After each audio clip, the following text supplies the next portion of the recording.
আচ্ছা, শেয়ার বাজার নিয়ে আজকাল একটা অদ্ভুত জিনিস হচ্ছে। খেয়াল করেছেন কি? একদিকে সেন্সেক্স আর নিফটি একের পর এক নতুন রেকর্ড তৈরি করছে, মানে সর্বকালের শ্রেষ্ঠ উচ্চতায় পৌঁছে যাচ্ছে। আর অন্যদিকে অনেকের পোর্টফোলিওতেই কিন্তু লাভের বদলে লোকসান দেখা যাচ্ছে। তো এই অদ্ভুত বৈপরীত্যটা কেন হচ্ছে? চলুন আজকের এই আলোচনায় এই রহস্যটারই জট খোলার চেষ্টা করা যাক। ব্যাপারটা আসলেই অদ্ভুত, তাই না? একদিকে বাজারের প্রধান সূচকগুলো আকাশ ছুঁয়েছে, কিন্তু সাধারণ বিনিয়োগকারীদের পোর্টফোলিওতে তার কোনো প্রতিফলন নেই, বরং সেখানে উল্টো ছবি।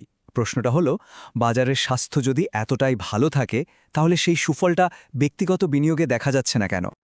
তাহলে চলুন একটু গভীরে গিয়ে দেখি ঠিক কি কারণে এমনটা হচ্ছে। এর পেছনে আসলে কয়েকটা নির্দিষ্ট কারণ কাজ করছে, যেগুলো আমরা এক এক করে আলোচনা করব। প্রথম এবং সম্ভবত সবচেয়ে শক্তিশালী কারণগুলোর একটা হলো গুজব। শুনলে হয়তো অবাক লাগবে যে শুধুমাত্র কিছু ভুল তথ্য বা অনুভূতির ওপর ভিত্তি করে কিভাবে একটা গোটা সেক্টর ধসে পড়তে পারে। আর এর সবচেয়ে বড় উদাহরণ আমরা সম্প্রতি সোলার শিল্পে দেখেছি। ভাবা যায়, একটা যাচাই না করা গুজব কি করে দাবানলের মতো ছড়িয়ে পড়ল। বিনিয়োগকারীরা আতঙ্কে শেয়ার বিক্রি করতে শুরু করলেন, আর দেখতে দেখতে মাত্র কয়েকদিনের মধ্যেই পুরো সোলার সেক্টরটা মুখ থুবড়ে পড়ল। আর তারপর যখন সরকার জানালো যে খবরটা পুরোপুরি মিথ্যে, ততক্ষণে যা ক্ষতি হওয়ার তা তো হয়েই গেছে। এখান থেকেই বোঝা যায় গুজব কতটা মারাত্মক হতে পারে। অবশ্যই, শুধু গুজবই একমাত্র ভিলেন নয়। আরও কিছু বড় কারণ আছে যা পুরো বাজারের ওপর একটা চাপ তৈরি করছে। যেমন ধরুন, আমেরিকার সুদের হার বাড়বে কি কমবে তা নিয়ে একটা অনিশ্চয়তা। বিদেশি বিনিয়োগকারীরা ক্রমাগত বাজার থেকে টাকা তুলে নিচ্ছেন, আবার ভারতীয় রুপির দামও কমছে। এই সব কিছু মিলে বাজারে একটা অস্থির পরিবেশ তৈরি হয়েছে। বেশ, সমস্যাগুলো তো বোঝা গেল, কিন্তু এই উত্তাল পরিস্থিতিতে একজন বুদ্ধিমান বিনিয়োগকারী হিসেবে আমাদের কি করা উচিত? চলুন এবার সেই কৌশলগুলো নিয়েই একটু কথা বলা যাক। এখানে ওয়ারেন বাফেটের একটা দারুণ কথা মনে পড়ে যায়। মূল নীতিটা হল স্রোতের বিপরীতে হাঁটতে হবে। যখন বাজারের সবাই ভয়ে শেয়ার বিক্রি করে দিচ্ছে, তখন আতঙ্কিত না হয়ে পরিস্থিতিটাকে একটা সুযোগ হিসেবে দেখা উচিত। মানে বিষয়টাকে এভাবে ভাবুন, বাজারের এই পতনকে লোকসান হিসেবে না দেখে একটা বড়সড় ডিসকাউন্ট সেল হিসেবে দেখুন। এই সময়টাতেই কিন্তু ভালো শক্তিশালী কোম্পানিগুলোর শেয়ার অনেক কম দামে কেনার একটা দারুণ সুযোগ তৈরি হয়। কিন্তু এই সুযোগ নিতে গিয়ে অনেকেই একটা বড় ভুল করে বসেন।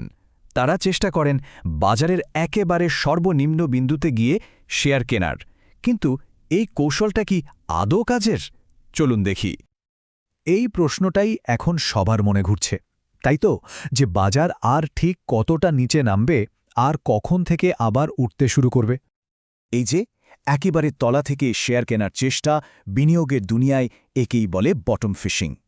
আইডিয়াটা শুনতে দারুণ লোভনীয় মনে হলেও এর মধ্যে একটা বড় ফাঁদ লুকিয়ে আছে। আর সত্যি কথাটা কি জানেন? বাজারের সঠিক সর্বনিম্ন বিন্দু কোনটা, এই প্রশ্নের উত্তর কারও কাছে নেই। এমনকি বড় বড় বিশেষজ্ঞরা মিলেও এটা নির্ভুলভাবে বলতে পারেন না। তাই যারা এটা করার চেষ্টা করেন, তারা বেশিরভাগ সময়ই সুযোগটা হারিয়ে ফেলেন। তাহলে উপায় কি? উপায় হল বটম ফিশিংয়ের পেছনে না ছুটে একটা সহজ শৃঙ্খলাবদ্ধ কৌশল মেনে চলা। প্রথমত, যে কোম্পানির শেয়ার পড়ছে তার আসল পারফরমেন্স দেখুন। দ্বিতীয়ত, নিজের ওয়াচলিস্টে থাকা সেই ভালো কোম্পানিগুলো খুঁজে বের করুন, যা আগে হয়তো অনেক দামি ছিল কিন্তু এখন আকর্ষণীয় দামে পাওয়া যাচ্ছে। আর তৃতীয় এবং সবচেয়ে গুরুত্বপূর্ণ ধাপ হল একবারে সব টাকা না লাগিয়ে ধাপে ধাপে অল্প অল্প করে বিনিয়োগ করা। এতে ঝুঁকিও কমে, আবার গড় ক্রয়মূল্য একটা ভালো জায়গায় থাকে। এতক্ষণ তো আমরা স্বল্পমেয়াদী পদক্ষেপ নিয়ে কথা বললাম, কিন্তু বিনিয়োগের আসল ম্যাজিকটা লুকিয়ে আছে দীর্ঘমেয়াদী চিন্তাভাবনায়। চলুন দেখি কিভাবে এই দৃষ্টিভঙ্গি আমাদের ভয়কে একটা বড় সুযোগে পরিণত করতে পারে। দেখুন, স্বল্পমেয়াদে বাজারের এই ওঠানামাগুলো খুব ভয়ঙ্কর মনে হতে পারে, কিন্তু সময় যত গড়ায় এই ঢেউগুলোর প্রভাব কিন্তু ততটাই কমে আসে। এই চার্টটা দেখলেই বোঝাই যাচ্ছে যে দীর্ঘমেয়াদী বিনিয়োগের ক্ষেত্রে এই ছোটখাটো পতনগুলো আসলে তেমন কোনো প্রভাবই ফেলে না। আর এটা শুধু মুখের কথা নয়, ইতিহাসও তাই বলে।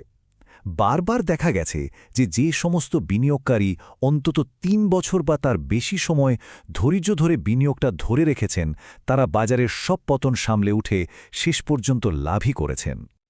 একটা মজার তথ্য দিই, জানেন কি? বছরে গড়ে ৮ থেকে ১০ দিন বাজারের বড় পতন হয়ই। তার মানে এটা কিন্তু অস্বাভাবিক কিছু নয়, বরং বাজারেরই একটা স্বাভাবিক চক্রের অংশ। তাহলে শেষ কথা কি? মূল কথাটা হলো প্যানিক করা যাবে না, বাজারের পতনে ভয় পেয়ে সব বিক্রি করে দেওয়াটা সবচেয়ে বড় ভুল। বরং এই সময়টা হলো আরও বেশি সক্রিয় থাকার, ভালো কোম্পানি খুঁজে বের করার এবং বাজারকে খুব কাছ থেকে পর্যবেক্ষণ করার। শেষ করার আগে এই প্রশ্নটা নিয়ে ভাবা যাক, বাজারের এই পতনকে কি আমরা একটা বিপদ হিসেবে দেখব নাকি একটা দারুণ সুযোগের দরজা হিসেবে? উত্তরটা কিন্তু আমাদের নিজেদের দৃষ্টিভঙ্গির মধ্যেই লুকিয়ে আছে।